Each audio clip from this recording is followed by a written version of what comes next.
하나님의 말씀은 이사야 59장 20절 말씀을 보도록 하겠습니다.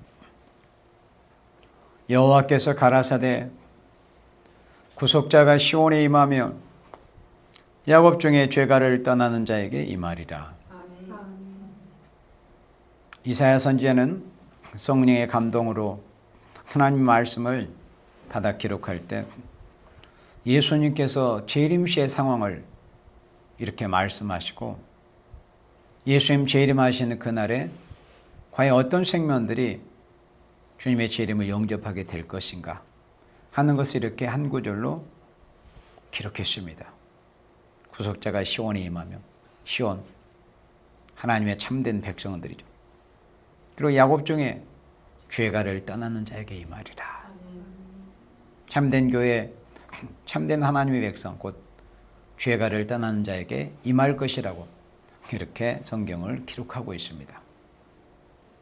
그런데 이제 이러한 말씀을 신약시대에 이르러서 성령의 감동을 받은 성경의 기자들이 이 말씀을 히브리서 9장 28절에서 자유롭게 인용하고 있습니다. 예수님 재림하실 때도 바로 이러한 생명들이 이번에 예수님께서 재림하시는 그때 예수님을 영접하게 될 것이다. 우리 히브리서 9장 28절 말씀을 보도록 합니다. 이와 같이 그리스도도 많은 사람의 죄를 담당하시려고 단번에 들이신 바 되셨고, 여기까지는 예수님의 초림 메시아의 사역을 말씀하셨죠. 그리고 구원에 이르기 위하여 죄와 상관이 없이, 여기에 구원은 이제 영육의 구원을 말씀을 하는 거예요. 영육의 완전한 구원, 죄와 상관이 없이. 그리고 이사야 59장 20절 말씀에 죄가를 떠나는 자에게 임하신다는 이 말씀을 이렇게 자유롭게 인용을 한 겁니다. 죄와 상관없이 자기를 바라는 자에게. 죄가를 떠났다는 거, 죄와 상관이 없다는 것은 같은 의미지 않습니까? 죄가를 떠났다, 죄와 상관이 없다, 이렇게 된 생명들에게 두 번째 나타나시리라. 이렇게 우리에게 소망스러운 말씀을 기록해서 전해주고 있습니다. 그렇다면 죄와 상관이 없이 재림하실 주님을 맞이하기 위해서는 우리가 어떻게 해야 할까요? 그러니까 이사야 59장 20절에서도 보았고 히브리서 9장 28절에서도 우리가 이 시간 같이 성경 본문을 확인을 했어요. 이런 우리가 신앙의 이 확실한 표대가 이 시대를 사는 예수님의 피로 값주고 사신 모든 그리스도인들, 또 주님의 지체된 생명들에게는 이런 신앙의 표대, 또 신앙의 인격의 표대가 이렇게 확실하게 세워져야 됩니다. 그렇다면 죄와 상관이 없이 돼야, 또 죄가를 떠나야 두 번째 재림하신 예수님을 영접할 수 있는데, 이게 큰 숙제이지 않습니까? 우리에게 큰 문제이지 않습니까? 그래서 오늘 말씀의 제목을 제가 정했어요. 어떤 사람들은 사람이 먼저다, 이런 걸로 사람들을 농락하고 기만했지만은 사람이 먼저인지 모르는 걸 누가 몰라요? 그렇잖아요. 아니, 동물이 중요합니까? 사람이 중요합니까? 그거는 말할 필요가 없어요. 그렇지 않겠어요? 그래서 오늘 제가 어제 말씀을 준비하면서 말씀의 제목을 사람이 문제다, 사람이 먼저가 아니라 사람이 문제다. 설령 사람이 먼저다 할지라도 그 먼저인 짐승과 대조해서 먼저인 사람이 짐승만도 못하면은 그게 무슨 사람이 먼저예요? 짐승만도 못한 거지. 그러면 짐승이 먼저가 되는 거지. 그렇잖아요. 생각을 해봐요. 사람이라는 어떤 형체가 인격체가 있을지라도 그에 하는 모든 보여지는 그런 행위가, 행동과 언어가, 언행이 짐승만도 만약에 못한다면은 그게 어찌 사람이 먼저라고 할 수 있어. 그렇잖아요. 그래서 진짜 문제는 뭐냐? 문제는 진짜 문제인 것은 사람이 문제다. 진짜 문제인 것은 사람이 문제라는 거. 사람이 문제예요. 우리가 그리스도인들이 예나 지금이나 하나님 은혜를 입은 생명들은 그냥 예나 지금이나 예수님 재림하시기를 기다리고 있어요. 그런데 예수님이 재림하실지라도 아모스 5장 18절 말씀처럼 너희가 어찌하여 여호와의 날을 사모하느냐. 예수님 재림의 날을 실컷 사모를 했다 할지라도 준비되지 않는 생명들은, 그리고 오늘 여기 처음 우리가 본 말씀처럼 죄가를 떠난 생명이 되지를 못한다면, 죄와 상관이 없이 되지를 못한다면 실컷 예수님이 재림하시는 날, 너 여호와의 날, 예수님 재림하셔서 좀 악인들이 심판하실 거라는 그런 기대감을 가지고 있었던 생명들이라도 그 날이 자신에게 결코 행복한 날이 될 수가 없어요. 그래서 우리는 죄와 상관이 없이 되기 위해서, 죄가를 떠난 사람이 되기 위해서 우리가 어떻게 해야 되겠어요? 사실은 성경에 해답이 다 있어요. 굳이 뭐 이거는 이렇다고 강론을 한다거나 설교를 한다거나 주석을 단다거나 그럴 필요가 없는 거예요. 그냥 성경 본문만 읽어봐도 우리가 예수님 재림하실 때 어떤 사람이 예수님의 재림을 영접할 것인가에 대해서 그냥 성경 본문만 읽어봐도 잘 알 수 있게 돼 있어요. 그래서 진짜 바른 증거는 본문 그대로 읽어서 증거하는 거예요. 사람들이 그 의미를 잘 몰라서 이제 필요한 어떤 참고 설적을 보기도 하고 그렇지만은 진짜 성경 말씀의 본문을 우리가 읽어보면은 이 하나님의 본문 말씀 이대로 우리가 해야만이 주님의 재림을 영접할 수 있겠구나 하는 것을 생각할 수가 있습니다. 그렇다면은 죄와 상관이 없이 재림의 주님을 영접하기 위해서 우리가 어떻게 할까요? 성경에는 신구약에 여러 말씀들이 있어요. 그러나 제가 오늘 이 시간 여러분들에게 전하는 것은 그 여러 많은 말씀 중에서 몇 구절을 제가 뽑아가지고 여러분들한테 전하는 것 뿐입니다. 제가 완전하게 전하는 것도 아니에요. 제가 모든 것을 다 전하는 게 절대 아니에요. 그 외에도 많은 말씀들이 있어요. 자, 우리 히브리서 3장 말씀을 보도록 합니다. 죄와 상관이 없이 재림의 주님을 맞이하기 위해서 어떻게 할까요? 그리고 오늘 이 시간에 여러분들에게 전하는 말씀은 이제 예수님의 어떤 재림 시에 환란 시에 어떤 초점을 맞춘 그런 말씀이 아닙니다. 결코 그리스도인으로서 가장 기본적인 그런 신앙과 인격 소양을 어떻게 갖춰야 될 것인가 하는 것을 성경 말씀을 그냥 읽는 정도로 이렇게 전하고자 하는 겁니다. 대단한 깊이 있는 말세 복음 그런 게 아니에요. 우리 그리스도인이라면은 마땅히 가져야 돼. 그런 신앙과 신앙의 인격, 신앙의 생활에 대해서 우리가 성경 읽어가면서 우리가 서로 피차간에 은혜를 받는 시간이 되기를 바랍니다. 자, 우리 히브리서 3장 12절 말씀 함께 볼까요? 히브리서 12장 3장 12절에 형제들아 너희가 삼가 혹 너희 중에 누가 믿지 않는 악심을 품고 악한 마음을 품고 살아계신 하나님에게서 떨어질까 염려할 것이요. 그러니까 우리 교회에는 다 여러 가지 천차만별의 그런 여러 가지 모양을 보이는 사람들이 다 있어요. 사람이 모이니까. 그래서 그런 상황에서 행여 만에 하나 누가 믿지 않는 악심을 품고 믿지 않는다는 하나님에 대한 어떤 소망의 말씀, 언약의 말씀, 하나님의 그 언약의 말씀을 믿지 않고 악심을 품고 살아계신 하나님에게서 떨어질까 염려하라는 겁니다. 그러니까 히브리서를 기록한 이 성경 기자는 이렇게 성령의 감동을 받아서 안타까운 마음으로 이렇게 기록해서 전하고 있어요. 13절에 오직 오늘이라 일컫는 동안이야. 그러니까 신앙이라는 것은 있잖아요. 물론 과거가 중요한 건 아니에요. 그러나 과거는 이미 끝나버린 시간이에요. 돌이킬 수가 없어요. 미래 미래는 우리가 다가올 시간이긴 하지만 미래도 중요하긴 하지만은 미래라는 것은 오늘이라는 한순간 한순간이 모아져가지고 그런 미래로 이어지는 거지 오늘이라는 순간이 없다면 미래가 없는 거예요. 그리고 오늘이라는 날에 내가 죽어버렸다. 그러면 무슨 미래가 있겠어요? 그래서 진짜 우리의 삶에 이 신앙에서 중요한 것은 바로 과거도 아니요. 미래도 아니요. 바로 오늘이란 날입니다.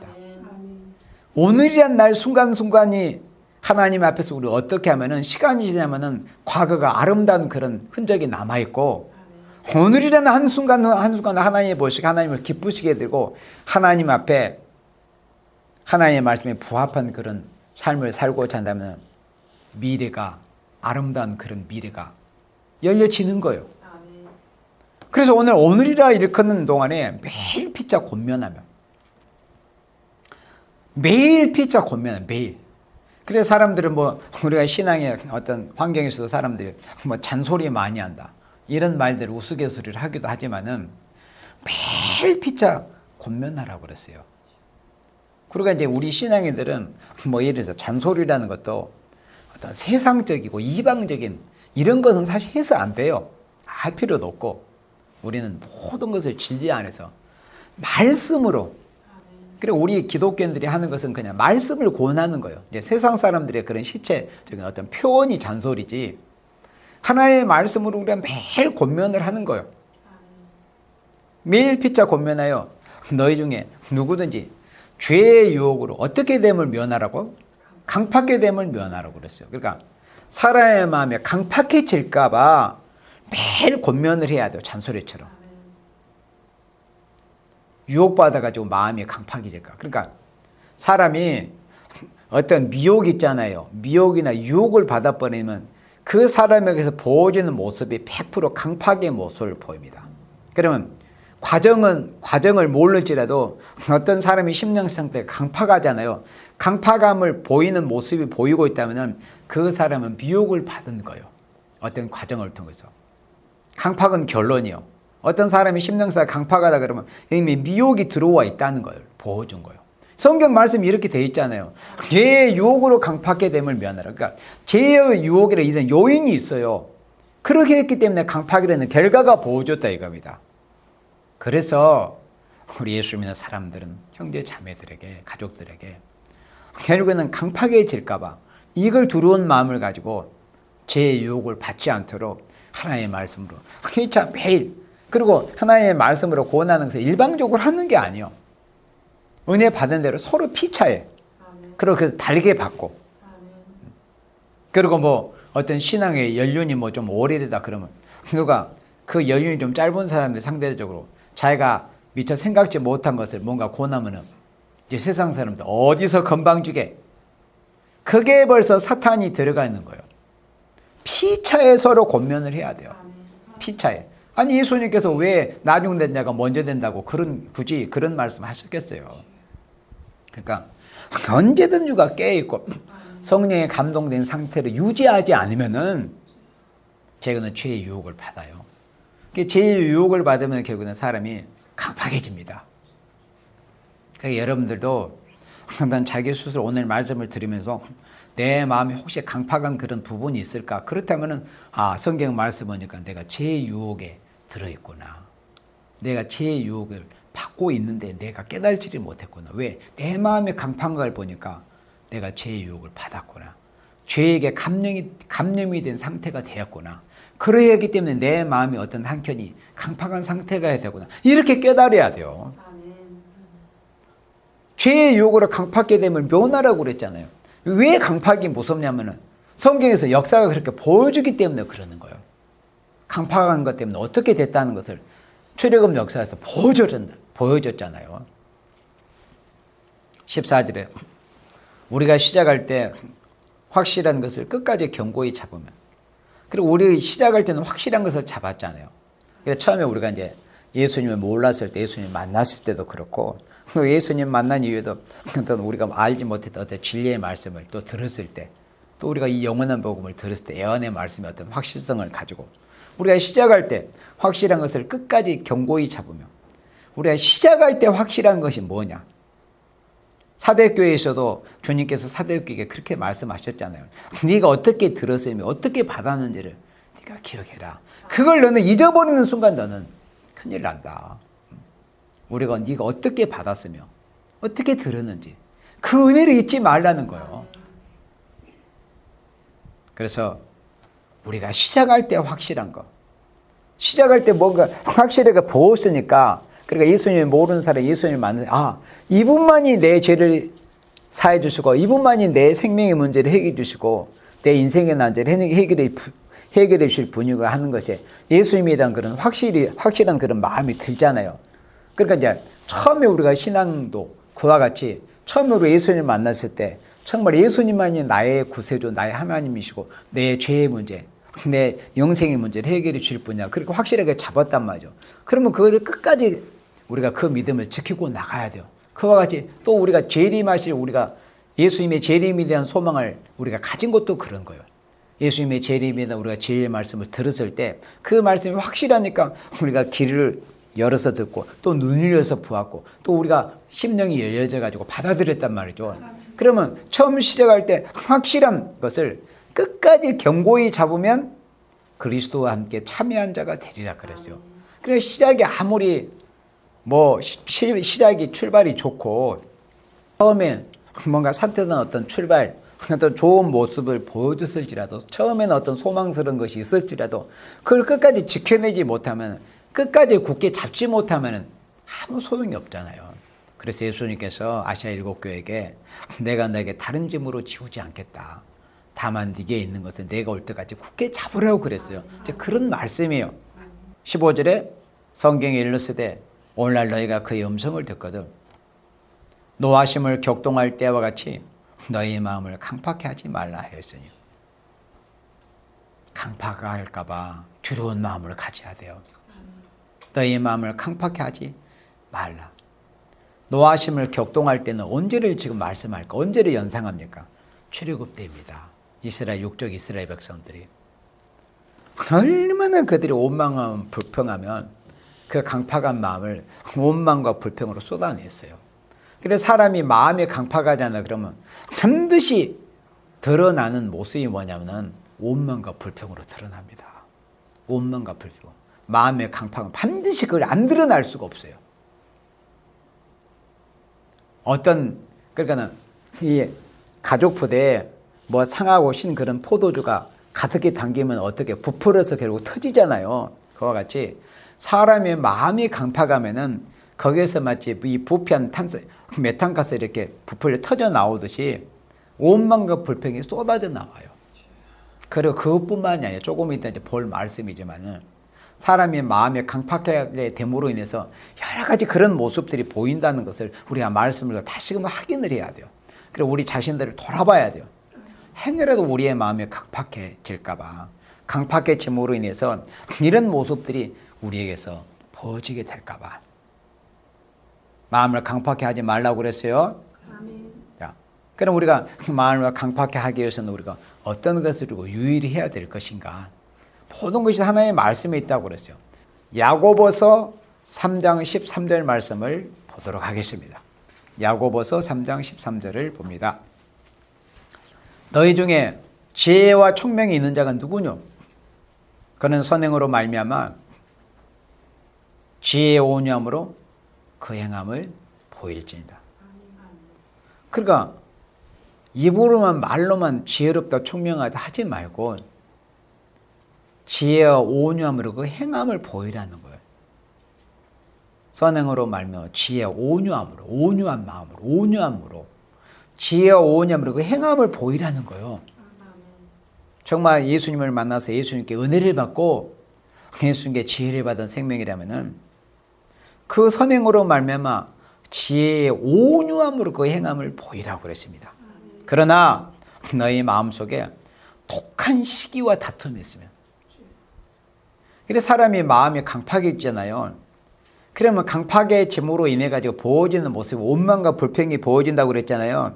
오늘 본문에 여러분들 원망과 불평이 성경 구절에 보이지는 않지만은 성경에 그렇게 되어 있어요. 그의 음성을 듣거든 노하심을 격동할 때와 같이 너의 마음을 강팍해 하지 말라고 했거든요.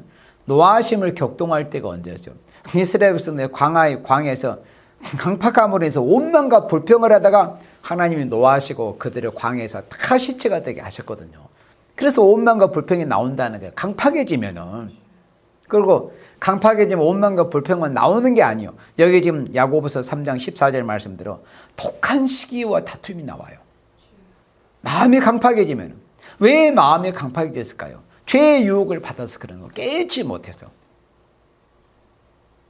독한 시기와 다툼이 있습니다. 마음이 강팍해지면. 독한 시기와 다툼이 있으면 자랑하지 말라. 진리를 거스르 거짓하지 말라. 그리고 마음이 강팍해지면 독한 시기가 있고 막 다툼이 일어나요. 그리고 진리를 거스려서 거짓하게 됩니다. 말도 거짓말을 하게 되고 또 행동도 그렇게 외식적인 행동을 하게 되고 이러한 지혜는 위로부터 내려온 것이 아니에요. 그러면 위로부터 내려왔다는 건 하나님께로부터 온 게 아니다 이런 뜻입니다. 세상적이요 정욕적이요 마귀적이라는 마귀죠. 시기질투라는 것은 100% 1000% 만프로 마귀한테서 온 거지 하나님께서 온 것이 아닙니다. 독한 시기. 또 다툼이 하나님께로 오겠어요? 마귀한테 온 거예요. 마귀. 세상적이고 정욕적이고 마귀적인 거 이게. 전부 욕심 때문에 다툼이 일어나는 거예요. 자기한테 독차지하고 싶어가지고. 세상적이고 정욕적이고 마귀적이죠. 시기와 다툼이 있는 곳에는 열왕과 모든 악한 일이 있음이니라. 이렇게 마귀적이고 정욕적이고 세상적인 이런 모습들이 시기와 다툼으로 나타난다. 그러니까 이런 모습을 보이면은 우리가 죄와 상관이 없이 돼서 예수님 재림하실 때 재림 예수님을 맞이하는 것은 고사하고 은혜 시대 신앙 연계 신앙 생활에서도 치장이 많아요. 치장이 많은 정도겠어요. 큰일 나는 거예요. 성경 말씀에 너희가 어찌하여 수완전에 가려고 하는 이런 말씀도 있지만은 뭐 사람이 꼭 죽고 사는 문제가 아닐지라도 하나님의 백성이라는 사람들에게서 마음의 강팍해지고 이런 독한 시기나 다툼 이런 게 있으면은 그 사람 삶이 피곤한 거예요. 그리고 자신의 삶은 피곤한 것뿐만 아니라 사람이 어떤 사람이 회중 가운데 그 자신의 삶이 피곤하면은 다른 사람들까지 그래 안 좋은 영향의 그런 독한 바이러스가 퍼지게 됩니다. 그런데 회중 가운데서 어떤 사람이 좋은 모습을 보이고 기쁘고 즐거운 이런 좋은 모습을 보이면은 그렇게 행복 바이러스가 다른 사람들에게도 이렇게 전염이 되는 거예요. 그런 바이러스는 많이 퍼져야 되는 거예요. 근데 희한한 게 그런 것은 잘 안 퍼져요. 전염성이 약해요. 근데 안 좋은 것은 뭐 유언비어, 그레테카드라, 거짓말 이런 것들은 또 전염성이 강해요. 이 세상의 사람들이 좋은 소문, 좋은 말, 남을 칭찬해 주는 거, 남을 높여주고 남을 칭찬해 주는 거, 남의 허물을 가려주는 것 이런 바이러스는 잘 안 펴져요. 그리고 남을 헐뜯고 남을 시기하고 남을 질투하고 다툼이 일어나고 이런 좋지 않는 바이러스는 그냥 순식간에 삽시간에 그냥 퍼지는 거예요. 구약의 이스라엘 역사를 보세요. 여러분들 민수기 성경을 읽어보면은 그 원망과 불평이라는 이 바이러스가 그 40년 동안 이스라엘에게 유행해가지고 처음에 나와서 수를 센 군인의 숫자가 60만 3,550명이었는데 두 사람에는 다 죽었어요. 그러니까 그 60만 명, 군인만 60만 명이 죽었다면은 그 외에 나머지 사람들이 얼마나 많은 사람들이 죽었겠어요. 원망과 불평이라는 그 바이러스. 그래서 시기와 다툼이 있는 곳에는 열왕과 모든 악한 일이 있음이니라. 이런 모습을 보면 우리가 결코 재림 예수님을 맞이할 수 있겠어요? 재림 예수님은 고사오간에 우리가 죽어 천국 가는 낙원고지서 나중에 부활해서 천국 가는 이 신앙 생활에도 너무나 그런 힘든 일들이 있게 되는 거예요. 자신의 삶이 힘들어요. 일단 자신의 인생이 삶이. 그러면 이런 것을 우리가 경계하고 삼가 우리가 극복하기 위해서는 우리가 어떻게 해야 될까요? 또 성경 말씀에 해답이 있어요. 우리 에베소서 4장 22절 말씀을 같이 보도록 합니다. 에베소서 4장 22절에 너희는 유혹의 욕심을 따라 썩어져가는 구습을 쫓는 옛사람을 벗어버리고 오직 심령으로 새롭게 돼요.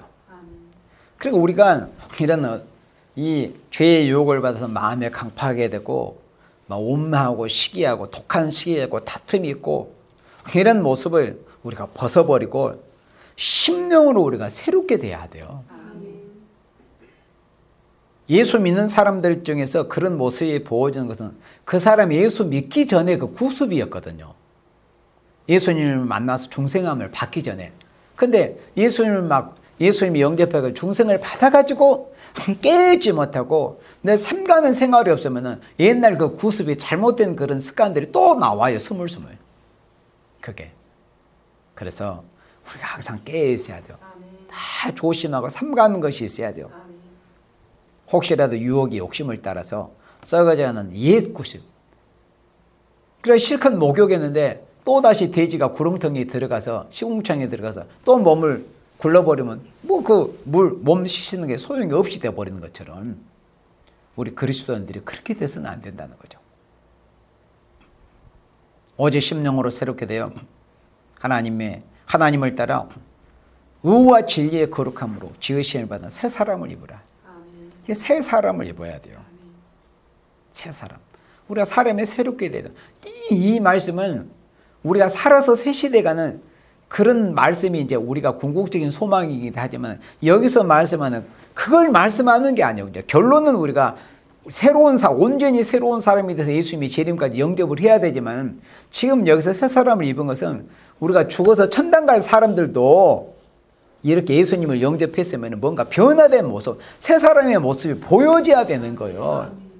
근데 우리가 살아서 죄와 상관이 없이 재림 예수님을 영접하고자 하는 그런 표대 신앙의 표대라고 소망을 가졌다는 사람들이 아직도 우리가 죽어 천당 갈 사람들도 가져야 돼. 이런 새 사람이 이런 모습을 보이지 못하면 얼마나 그게 안타깝고 딱한 노릇입니까? 25절에 그런즉 거짓을 버리고 각각 그 이웃으로 더불어 참된 것을 말하라. 모든 것이 습관이라고 그랬잖아요. 말하는 것이 참 아무것도 아닌 것 같지만 습관이 정말 무서운 거예요. 어떤 물건을 놓고도 설명하는 것도 어떤 식으로 습관이 들어지면 그걸 교묘하게 비틀어서 이렇게 말하는 사람도 있고 본질은 놔두고 다른 엉뚱한 말만 하는 사람들도 있고 이게 다 습관이거든요. 습관. 이런 걸 놓고 이렇다고 얘기해야 되는데 거기다가 좀 더하는 것도 습관이고 또 중요한 것을 이렇게 빠뜨리고 하는 것도 그 다 습관입니다. 습관이 중요해요. 그래서 그 이웃으로 더불어 참된 것을 말하라. 거짓을 버리고. 거짓말하는 사람은 그게 자신도 몰라요. 근데 듣는 사람들은 알죠. 저 사람 지금 거짓말하고 있구나. 뻔히 나도 알고 있는 사실을 거짓되게 말하면 자기는 거짓말하는 사람은 그걸 모르고 하는 거예요. 그래서 그 습관입니다. 항상 바른 말하는 것을 습관을 들여야 되고 어떤 사안에 대해서 말하는 것도 정직하게 진실하게 말하는 그 학습들이 필요해요. 스스로의 학습들이. 그런데 거짓을 버리고 각각 그 이웃으로 더불어 참된 것을 말해요. 참된 것. 뭔가 진실하게 말할 수 있는 말의 습관이 들어야 이 마지막 시대에 하나님의 말씀을 증거할 수 있는 최후의 증인으로서 두 증인 14만 4천으로서 이 마지막 심판의 행과 주님의 나라가 이루어지는 심판과 새로운 시대가 이루어지는 그런 참된 증인으로서 쓰임을 받을 수 있는 거지. 어떤 우리가 일상 어떤 사적 생활에서도 이게 말 한마디가 진실성이 없으면은 그게 어떻게 하나님의 말씀을 대언하고 하나님의 말씀을 전할 수 있는 사람이 되겠어요. 그래서 우리가 거짓이 벌어져야 돼요. 말하는 습관도 항상 진실만을 말할 수 있는 진실한 증인이 평소에 이 훈련이 돼 있어야 돼요. 그래서 그 이웃으로 더불어 참된 것을 말하라. 이는 우리가 서로 지체가 됩니다. 우리가 주님의 몸된 이 교회는 모든 사람들이 다 주님의 각자의 어떤 지체 역할을 하고 있잖아요. 그러니까 한 사람이 만약에 거짓말하고 거짓된 생각에 사로잡혀 있으면 다른 몸이 피곤하고 힘들어요. 고통스러워요. 그럼 또 그것 때문에 다른 지체들은 너무 마음이 아파가지고 또 어떤 사람들은 마음이 약해가지고 말도 못해 뻔히 거짓말하고 있는 것을 알고 있음에도 말해서 도려내서 고쳐내고 그 골문 것은 터뜨려 버려야 되는데 하지를 못하는 거야. 그러면 그 골문 게 온몸에 결국은 퍼질 거 아니에요. 온몸에. 교회로 맞으면 교회 전체가 힘들어져 버리는 거예요. 그 썩은 것을 피부를 도려내지 않으면. 그 용납지 않아야 되거든. 근데 그것이 다 인정간에 용납을 하고. 뭔가 이걸 터뜨리면 뭔가 분란이 있을까봐.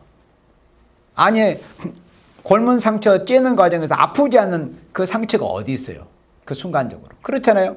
그런 걸 터뜨려 버림으로 그 살이 온전히 되는 거 아닙니까? 이 교회의 모습이 그렇게 돼야 되는 거예요.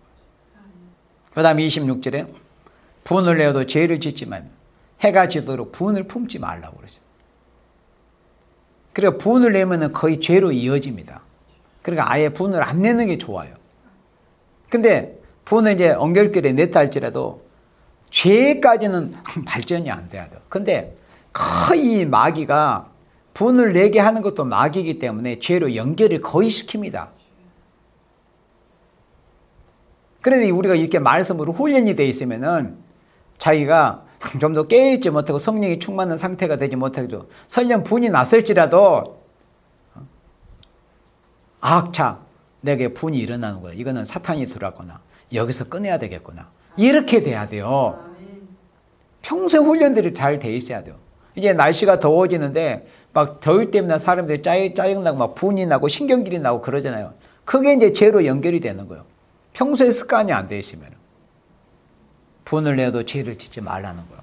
그리고 해가 지도록 분을 품지 말라. 그러니까 그날에 분이 일어났으면 해가 지기 전에 반드시 풀어야 돼요. 그 죄를 다음 날로 넘어가서는 안 돼요. 죄가 그러면 묵혀져 버리면 그러면 회개도 더 힘들어져요. 회개도. 우리가 묵은 때도 그러잖아요. 금방 앉은 먼지는 실제로 걸레 안 들어도 해결할 수가 어떻게 불어버리면 날아가 버려요. 그런데 하루 이틀 안 닦고 한두 달 안 닦고 2년 안 닦고 어떤 데는 막 몇 년씩 안 닦고 이런 것은 정말 그냥 닦아도 안 될 지경이 되는 거예요. 그러면 어떻게 되냐. 톡한 화학약품이 염산에 이런 게 가해져야 됩니다. 염산이 사람 피부에 닿으면 어떻게 돼요? 피부를 녹여버립니다. 염산은 금도 녹여버립니다. 철도 녹여버려요. 그래 우리가 영적인 생활이 그렇다는 거예요. 하나님께로부터 우리가 죄라는 것도 도르기 시작할 때 우리가 잘라내고 죄도 깊지 않았을 때 회개가 돼야 되지 분이나 죄가 깊어져 버리면 하나님께서도 마치 염산 같은 것이 하나님께로부터 징계가 임하면은 정말 고통스러워지는 거예요. 그래서 해가 지도록 분을 품지 말고 그리고 27절에 마귀로 틈을 타지 못하게 하라. 깨어 있어야 돼요. 벌써 분이 일어나면 이건 마귀 새끼가 들어왔구나. 마귀가 틈 타는 것을 호용하지 않아야 되는데 대체적으로 분이 일어나 버리면 이미 시간은 거의 늦은 거예요. 그러나 다행스럽게도 내게 분이 일어났다고 자각이 되면은 그러니까 평소에 훈련이 되어 있는 사람은 내게 마음속에 분이 일어나면 이건 마귀가 왔구나. 여기서 정리를 해야 되겠구나. 이렇게 해야 되는데 평소에 말씀으로 훈련이 안 되고 무장이 안 되어 있으면 분이 나면 계속 이어집니다. 죄로 이어져요. 그리고 해가 지도록 계속 이어집니다. 그러면은 하나님 택한 백성은 결국은 문제가 언젠가는 해결이 될 것이지만은 그만큼 회개할 거리가 많아지고 회개할 거리가 깊어집니다. 그러면 힘들어요. 그게 본인에게. 그래서 마귀로 틈을 타지 못하게 하라. 28절에 도적질하는 자는 다시 도적질하지 말고 이렇게 빈궁한 자에게 구제할 것이 있게 하여 제 손으로 수고하여 선한 일을 도모하라. 그래서 이제 28절 이 말씀은 어떤 우리가 교회에 다니는 사람이 도둑질하는 사람이 있겠어요? 저는 없다고 보지만 있기도 할 겁니다. 교회 안에도. 실제로 자기 것이 아닌데 자기 소유가 아닌데 뭔가 온갖 여러 가지 교묘한 수단을 동원해가지고 그것을 자기 걸로 만들어 보려고 그러고 마땅히 또 자기가 지불을 해야 될 것인데 또 자기가 지불을 하지 않고 이런 것이 다 도둑질이란 것은 직접적으로 남의 담을 넘어가지고 이렇게 가져오는 것만이 도둑질이 아니요. 우리가 그런 지식도 좀 알아야 돼요. 성숙한 사람이 되면은. 마땅히 자기가 지불해야 될 것을 안 하면 그것도 실제로 신앙인에게는 영적인 도둑질이에요. 기도도 똑같아요. 내가 누구를 해서 기도를 해줘야 되는데 또 어떤 일에 우리가 어떤 공동 사안을 놓고 일을 놓고 다 같이 우리가 서로 으쌰으쌰 해가지고 해야 되는데 내가 안 해버리면 그것도 도둑질하는 거예요. 남의 힘을 내가 도둑질해버리는 거예요. 나 때문에 다른 사람 힘이 더 들게 해버리는 거예요. 이런 좀 영적 지식들이 좀 있어야 되는 거예요. 도둑질하는 자는 다시 도둑질하지 말고, 이 육적인 도둑질만 뿐만 아니라 우리 예수 믿는 사람, 신령한 사람이 되었으니까 여러분들은 신령한 것에 대해서 눈이 떠야 돼요. 신령한 도둑질까지 우리는 알아버려야 돼요. 그리고 빈궁한 자에게 구제할 것이 있게 제 손으로 수고하여 선하니라. 그러면 제가 여기서는 이 말씀이 이제 아주 쉬운 말씀이지만 좀 더 영적인 말씀을 할게요. 빈궁한 자에게 구제할 거. 그러면 왜 예수 믿는 사람들은 일을 해야 될까요? 노동을 할까요? 왜? 목적이 뭐야? 내 처자식 먹여 살리기 위해서? 내 가족, 내 부모 부양하기 위해서? 그거는 이방인들도 하는 거예요. 이방인들도 사람 된 사람은 가족들에게 잘하고 부모 잘하고 부모 공경하고 형제자매끼리 우애하고 그래요. 그럼 하나님의 사람들은 이 일하고 수고하는 목적이 뭘 해야 될까요? 빈궁한 자에게 구제할 것이 있기 위하여. 이거는 차원이 다르잖아요. 그냥 먹고 살기 위해서 노동하고 이런 게 아니라 구제하기 위해서, 남 돕고 베풀기 위해서 빈궁한 자에게 구제할 것이. 아니, 많이 풍족한 사람들에게는 뭐 필요치 않으니까. 사실 우리 예수 믿는 사람은 내가 왜 일을 해야 되고 왜 수고를 해야 되고 내가 쓸 것을 좀 줄이고 내가 더 희생하고 멀고 조금 덜 먹고 어떤 내 정욕적인 식욕을 좀 줄이고 이런 것들을 왜 해야 되는가? 바로 구제하기 위해서. 하나님 이걸 기뻐하시기 때문에 우리 아버지 하나님께서 기뻐하시기 때문에 우리 주님께서 구제할 것이 있기 위해서 우리가 해야 되는 거예요. 그러니까 왜 수고를 해야 되는지, 왜 일을 해야 되는지, 왜 내가 내 자신에게서 좀 전략해야 되는지, 이 목적이 뚜렷해야 돼요. 구제하기 위해서입니다. 이 세상에는 힘든 생명들이 있어요. 가난한 생명들이 있어요. 병약한 생명들이 있어요. 마음은 오히려 진짜 그렇게 안 되는 생명들이 있어요. 그런 생명들을 구제하기 위해서 우리가 하는 거예요. 예수 믿는 사람들은. 정말 아름답잖아요. 그러면 자기가 힘들어도 내가 이런 목적이 확실하지만 왜 나만 이렇게 일을 해야 돼? 막 불평불만이 막 해가지고. 그런 사람들 그렇게 한다 하지 무슨 상이 되고 공이 되겠어요. 그러나 우리 예수 믿는 사람은 그래. 내가 이렇게 힘들게 수고하고 땀을 흘리지만은 내가 이 결과물을 통해서 많은 사람들을 도울 수 있고 가족은 물론이거니와. 그러면 얼마나 이게 아름다운 거예요. 그래서 빈궁한 자에게 구제할 것이 있기 위하여 제 손으로 수고하라는 거예요. 그래서 선한 일을 하라는 겁니다. 아름답지 않습니까? 이런 사람들이 돼야 재림하셔서 예수님 영접할 수 있어요. 내 배만 채우기 위해서 내 집 안에 뭔만 쌓아놓기 위해서 하는 게 아니에요. 그거는 이방인의 모습이요. 그거는 지옥 갈 사람들의 모습이다. 남 안에서 내 배를 채우기 위해서만, 내 집구석에 뭐만 채우기 위해서만. 그거는 이방인들의 모습이요. 왜 그런 줄 아세요? 주님 나라에 가서 누릴 것이 없고 주님께 받을 것이 없기 때문에 그러는 거. 그 사람들은 절대 그 비밀을 모릅니다. 왜 사람들이 욕심이 많은 줄 아세요? 결국은 하나님 나라에 가서 하나님 앞에 주님 앞에 받을 것이 없는 사람이기 때문에 그러는 거예요. 그러나 그 사람들은 그걸 절대 모릅니다. 그러니까 앞으로 영원한 것을 누릴 것이 없는 사람들이기 때문에 이 세상에서 조바심을 해가지고 누려보려고 하고 쌓아보려고 하는 거예요. 주님께 받을 것이 있고 주님 나라에 가서 누릴 것이 많은 생명들은 이 세상 것에 대해서 그렇게 연연하지를 않아요. 왜? 주님께 더 좋은 걸 받을 것이 있는데, 주님 나라에서 더 좋은 것을 영원히 누릴 것이 있는데 왜 하찮은 것에 연연을 하겠어요? 이 땅에서는 불의한 재물을 가지고 선을 쌓아야 돼요. 이 세상 것을 가지고. 29절에 무릇 더러운 말은 너희 입 밖에도 내지 말고, 더러운 말 내지 말아야 돼요. 입술이 성결해야 돼요. 입이. 왜 입술이 성결하지 못할까? 심령이 깨끗하지 못하니까 마가복음 7장처럼 그 사람이 어떠함에 따라서 입으로 나오는 것이 그렇다고 예수님이 말씀하셨잖아요. 마음이 악하면 입에서 나오는 것도 그래요. 더러운 말은 너희 입 밖에도 내지 말고 오직 덕을 세운 데 소용되는 대로 선한 말하여 듣는 자들에게 은혜를 끼치게 하다. 그러니까 제발 우리 그리스도인들은 말 한마디도 남한테 상처 주거나 그런 말을 입 밖에 내려고 하지 말고 그저 입만 열면 덕을 세우고 그리고 은혜만 끼쳐야 돼요. 은혜만 끼치는 생명들이 돼야 돼요. 말 한마디, 찬양 한 소절, 또 모든 것이 그저 은혜를 끼칠 수 있는 사람이 돼야 돼요. 항상 여기에 깨어 있어야 돼. 내 말 한마디를 통해 다른 사람들이 상처를 받을까 힘들어할까 그런 것에 늘 깨어 있어야 돼. 어떻게 하니 내가 덜 서고야 되겠다. 또 은혜를 끼쳐야 되겠다. 내가 이렇게 말 한마디 그냥 지나가는 것으로 하지만은 이런 말을 통해 다른 사람들에게 유익이 되게 해야 되겠다. 이런 생각들이 늘 있어야 돼요. 깨어 있어야 되는 거예요. 30절에 하나님의 성령을 근심하게 하지 말라. 근데 이렇지 않으면 하나님의 성령을 근심케 해드리는 거예요. 그 안에서 너희가 구속의 날까지 인치심을 받았느니라. 우리는 이미 성령의 인을 받았잖아요. 우리가 앞으로 이제 하나님 인을 맡기까지 또 우리가 목표를 갖고 있잖아요. 그런데 기본적으로 성령의 인을 맞았음에도 그런 모습을 성령의 인을 맞은 사람으로서 모습을 보이지 못한다면 앞으로 어떻게 하나님의 인까지 맡겠느냐 이거예요. 31절에 너희는 모든 악독과 노함과 분냄과 악독, 독한 시기, 또 노함, 막 신경을 내는 것, 분냄, 떠드는 것과 해방하는 것을 모든 악이 함께 버리라고 그랬어요. 그러니까 이런 모습들이 해결되지 않으면은 결코 예수님 맞이하지 못합니다. 여러분들. 결코 예수님 맞이하지 못해요. 32절에 서로 인자하게 하며 불쌍히 여기며 서로 용서하기를 하나님의 그리스도 안에서 너희를 용서하신 것 같이 하라.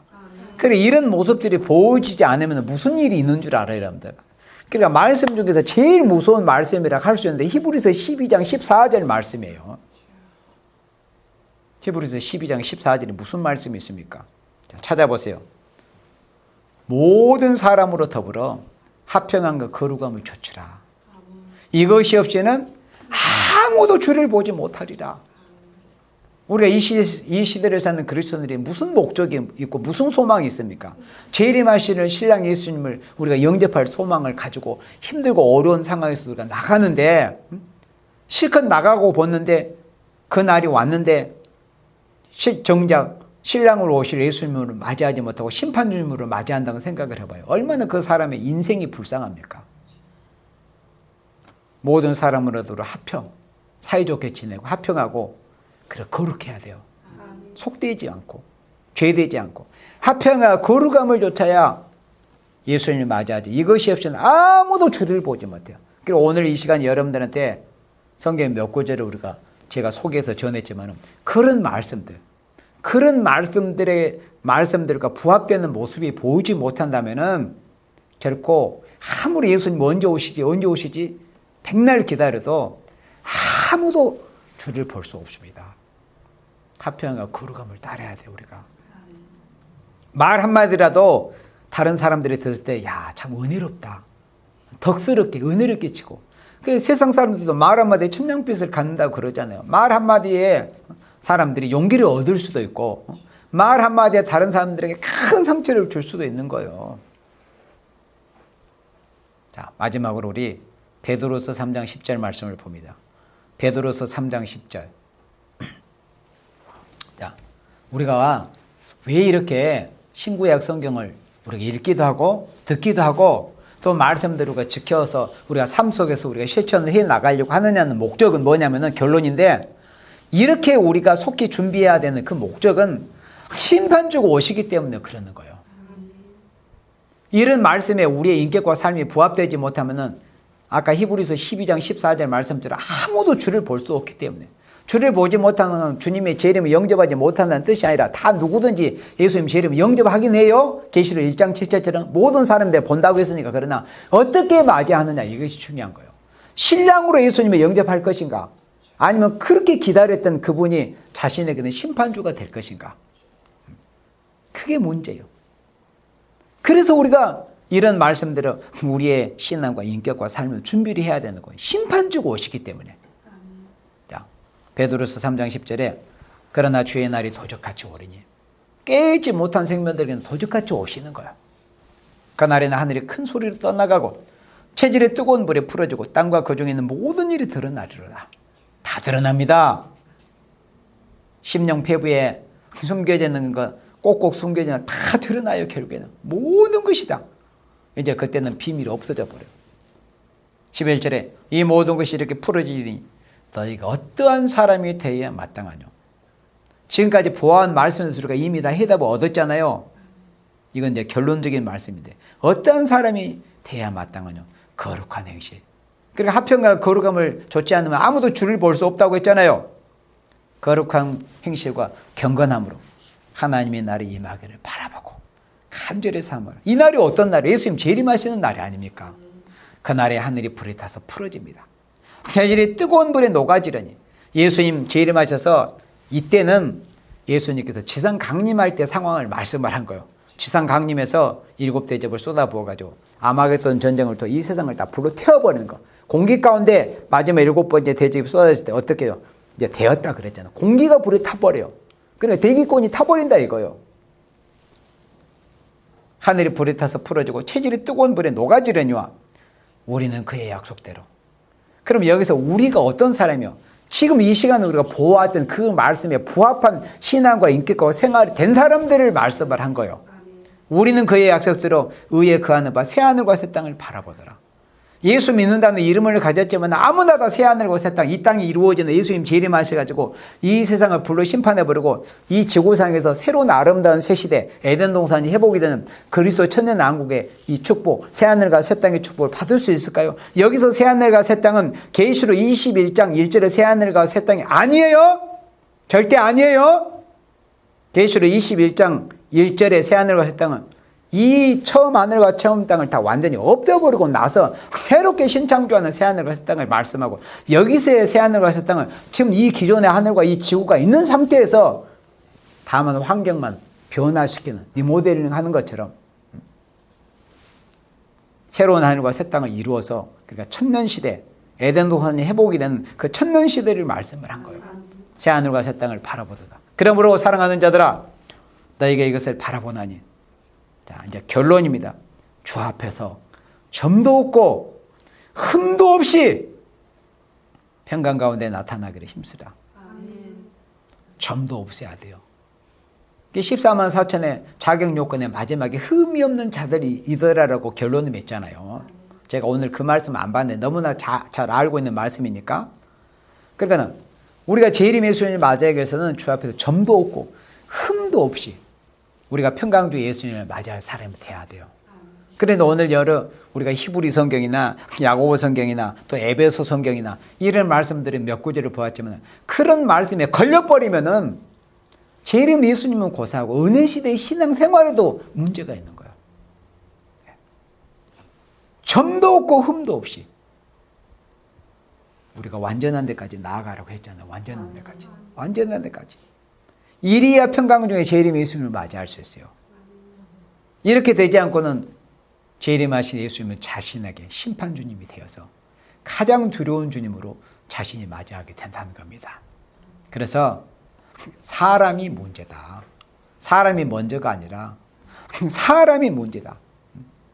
복음이 아무리 전해져도 복음을 듣고 아름다운 기쁜 소식을 듣고 아름다운 소식을 듣고 교회라는 곳으로 왔을지라도 예전에 먼저 은혜를 입고 먼저 받은 생명들에게서 이런 아름다운 모습이 보이지 못하면은 아무 소용이 없고, 한 사람을 어렵게 전도해서 데려왔는데 그 사람을 실족하기 위해서 연자못들을 메어가지고 바다에 가라앉게 하는 이런 격이 돼버리는 거예요. 그래서 우리가 하나님의 말씀에 철저하게 우리 자신을 쳐서 복종시켜가지고 정말 이 말씀대로 점도 없고 흠도 없는 사람이 돼야 되겠구나. 스스로의 인격 훈련에 우리가 정말 힘을 써야 됩니다. 사람이 문제요, 사람이. 짐승들은 본능대로만 하는 겁니다. 동식물들은. 사람이 문제요, 사람이. 복음 아무리 전해지면 뭐 하겠어요? 사람이 사람답게 아름다운 인격이 이루어지지 않으면 무슨 소용이 있겠어요?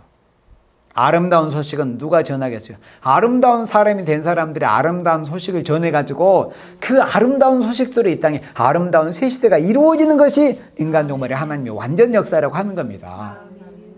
우리가 이런 말씀을 기억하면서 근본 한 주간도 우리가 주님이 재림하실 때가 이제 날로 가까워오지만은 우리가 그날은 모르지만 어쨌든 가까워오는 건 사실이 아니겠어요?